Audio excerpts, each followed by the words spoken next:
오늘 이 시간 우리에게 주신 하나님 말씀은 잠언 28장입니다. 1절에서부터 14절까지 함께 교독하시겠습니다. 잠언 28장 1절에서 14절입니다. 악인은 쫓아오는 자가 없어도 도망하나 의인은 사자같이 담대하니라.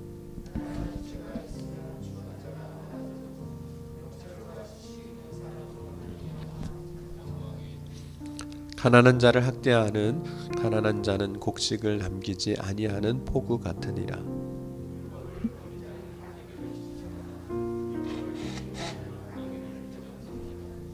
악인은 정의를 깨닫지 못하나 여호와를 찾는 자는 모든 것을 깨닫느니라.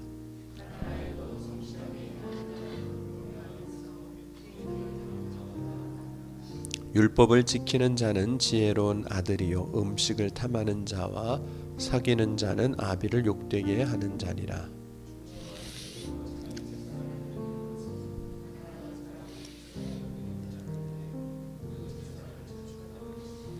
사람이 귀를 돌려 율법을 듣지 아니하면 그의 기도도 가증하니라.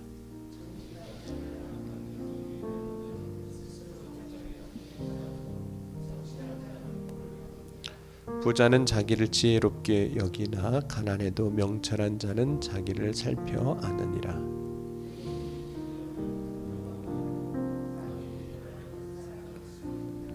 자기의 죄를 숨기는 자는 형통하지 못하나 죄를 자복하고 버리는 자는 불쌍히 여김을 받으리라.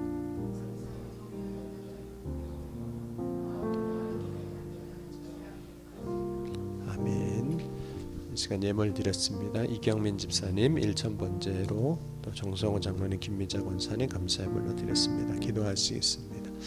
사랑과 은혜가 풍성하신 하나님, 오늘 이 아침에도 주의 사랑 안에 거하게 하고자 우리를 택하시고 부르셔서 먼저 주님 앞으로 나올 수 있도록 인도하여 주시니 감사합니다.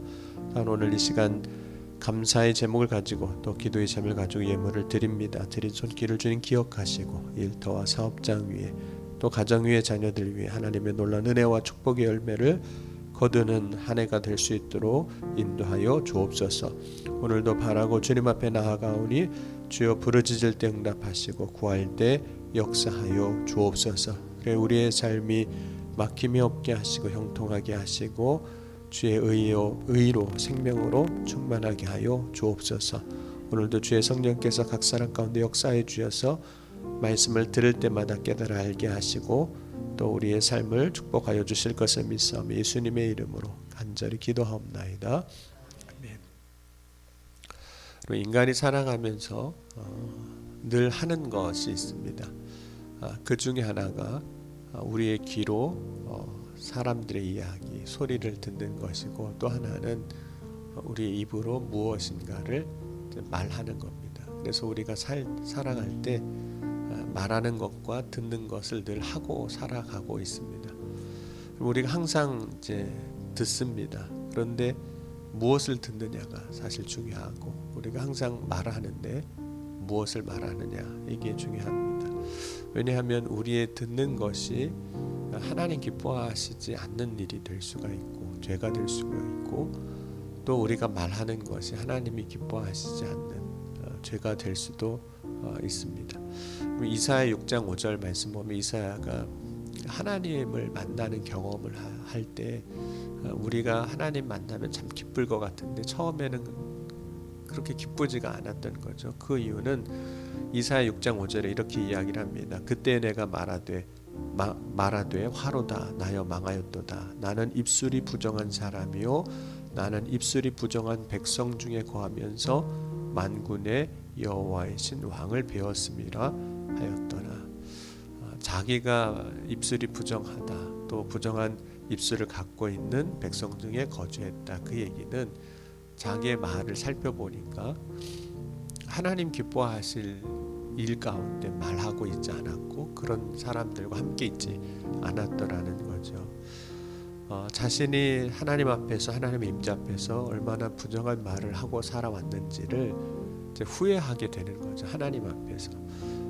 그렇듯 우리는 듣는 것과 말하는 것에 있어서 하나님 앞에 설 때 후회할 인생의 삶이 되지 말아야 합니다. 그러면 어떻게 하는 것이 우리가 잘 듣는 삶을 사는 것이고 또 어떻게 하면 잘 말하는 삶이 되는가 하는 겁니다. 먼저 우리가 해야 할 것 중에 하나가 듣기를 잘 해야 하는데 어떻게 하면 듣기를 잘 할 수 있을까? 무엇을 들어야 할까? 그럼 우리가 하나님 말씀을 늘 듣는 자가 되어야 하고 또 그렇게 하기를 소망해야 하거든요. 오늘 28장 9절 말씀 보면 이렇게 이야기를 합니다. 사람이 귀를 돌려 율법을 듣지 아니하면 그의 기도도 가증하니라. 누군가의 말을 들을 때 태도 혹은 하나님의 말씀을 들을 때 태도에 대해서 귀를 돌려 들어야 한다 이렇게 이야기를 하고 있는 겁니다. 그럼 하나님이 말씀하시는 것에 대해서 우리가 경청하는 태도, 마음이 필요합니다. 여러분 귀를 돌려 듣는다는 것은 적어도 그 말을 내가 정확히 들어보고 싶다라는 그 마음이 있는 거거든요. 내가 귀를 소리가 나는 쪽으로 돌리는 것이기 때문에 소리가 나는 것에 대해서 내가 이제 반응을 하는 겁니다. 그럼 우리가 하나님의 말씀을 들을 때 다른 것을 하다가도 그것이 하나님의 말씀이라면 소리라면 그 말씀을 향해서 우리의 귀를 돌려야 되는 거죠. 하나님이 말씀하시는구나. 하나님이 역사하시는구나. 말씀하시는 것에 대해서 좀 집중해야 합니다. 그 이유는 하나님의 말씀이 우리의 인생에 있어서 어떤 때는 별건 아닌 것 같다라고 생각이 됐지만 결국 그렇지가 않습니다. 하나님의 말씀이 실제로 우리의 인생에 있어서 결정적인 순간을 만들어냅니다. 아브라함의 삶에서도 그렇고 바울이 될 때에도 그렇고 하나님의 말씀이 결정적인 그의 생을 전환시키는 혹은 믿음으로 이끌어가는 역사가 되기 때문입니다. 우리는 종종 하나님의 말씀을 중요하게 여기지 않는 때가 있어요. 그러니까 별로 이제 하찮게 여기는 거죠. 그러다 보면 이제 하나님의 말씀을 들어도 그것에 대하여 우리가 귀를 기울이지 않고 그냥 정말 한 귀로 듣고 한 귀로 흘리는 삶이 됩니다.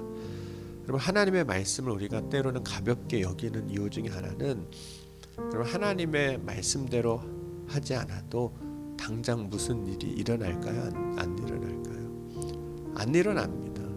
하나님 말씀대로 안 살아도 무슨 지금 예배 마치고 나가다가 길에서 번개를 맞는다든지 무슨 일이 일어나지가 않아요.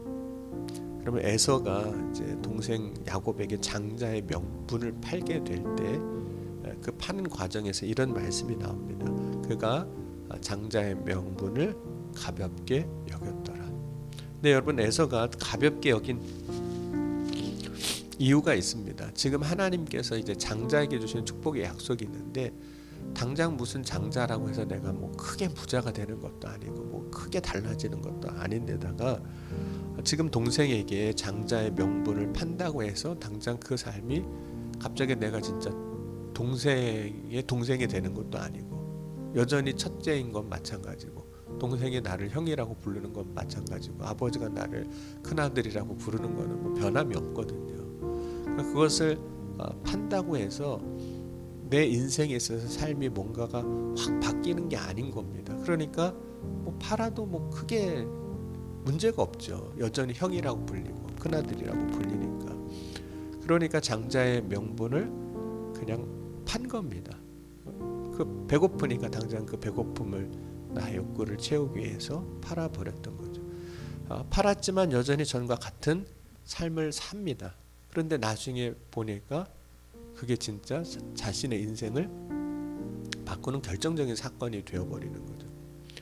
여러분 오늘 우리가 하나님의 말씀을 가볍게 여기는 이유 중에 하나는 말씀대로 하지 않아도 무슨 당장 내 삶을 지금 막 뒤집어 놓고 바꾸는 그런 상황이 일어나지 않기 때문입니다. 하나님의 말씀대로 산 오늘과 하나님의 말씀대로 살지 않는 오늘, 내일이 크게 다르지 않을 거라고 생각을 하는 거죠. 근데 그런 일들이 아주 작은 것에서부터 계속해서 누적이 되면 일종의 그것도 학습 효과가 있습니다. 아예 하나님 말씀대로 안 살아도 뭐 크게 문제될 것도 없고 잘못될 것도 없고, 그렇다고 뭐 사업이 갑자기 안 되는 것도 아니고 자녀들이 무슨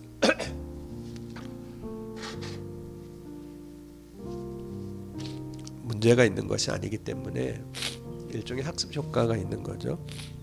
그러나 우리가 하나님의 말씀을 듣는 것이 중요합니다. 왜냐하면 결국에는 우리의 믿음이 들음에서부터 날 뿐만 아니라 듣는 것이 결국은 우리를 만들어냅니다.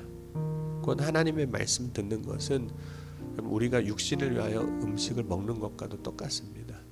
그럼 내가 살이 찌고 뭐 육신에 힘을 얻는 것 다 육신을 위하여 먹는 음식을 통해서 얻는 거거든요.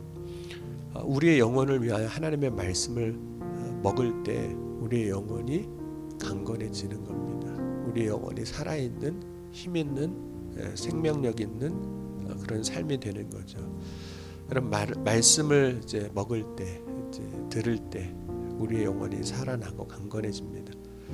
그럼 오늘 이 아침에도 하나님께서 우리에게 주시는 말씀이 있다면 그것을 가볍게 여기지 말고, 그것이 당장 나의 삶에 어떤 영향을 미치고 안 미치고와 상관없이 하나님의 말씀을 듣는 자가 될 수 있기를 주의 이름으로 간절히 축원합니다.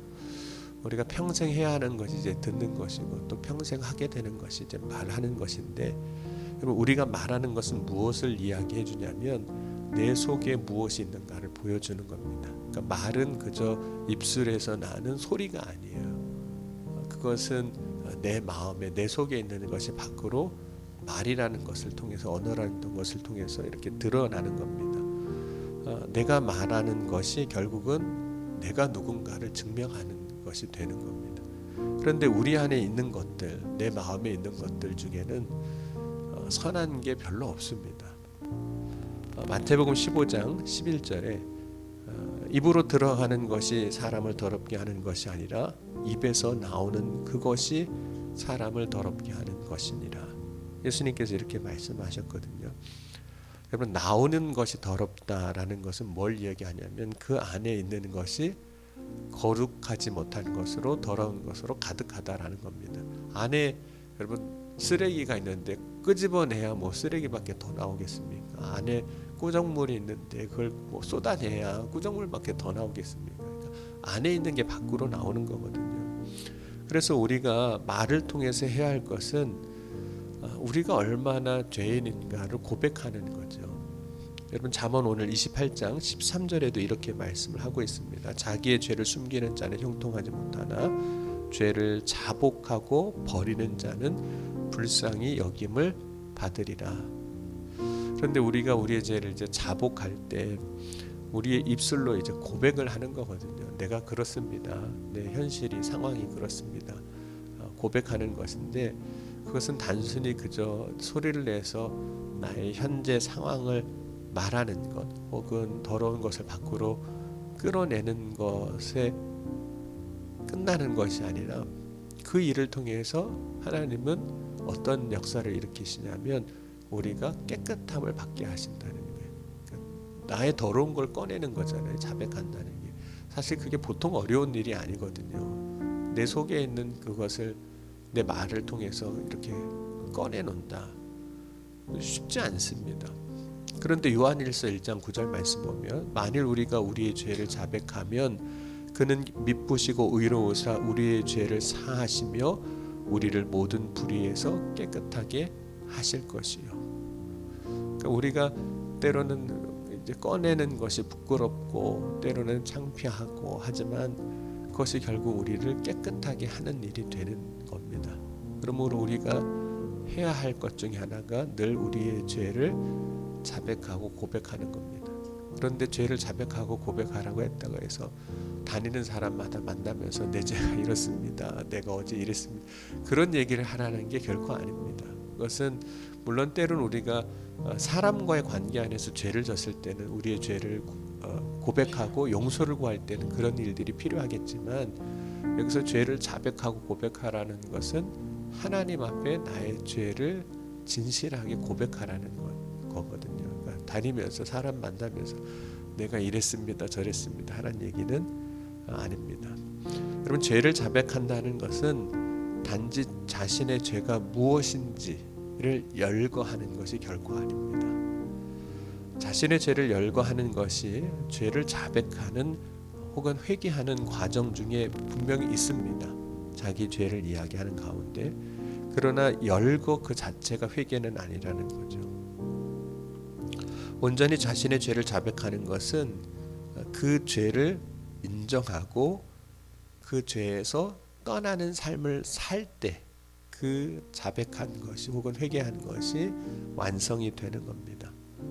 그러니까 죄를 자백하는 그 시점이 새로운 삶을 살아가는 시점이 되어야만 그게 진짜 의미가 있는 하나님이 말씀하시는 성경이 말하는 회개인 거죠.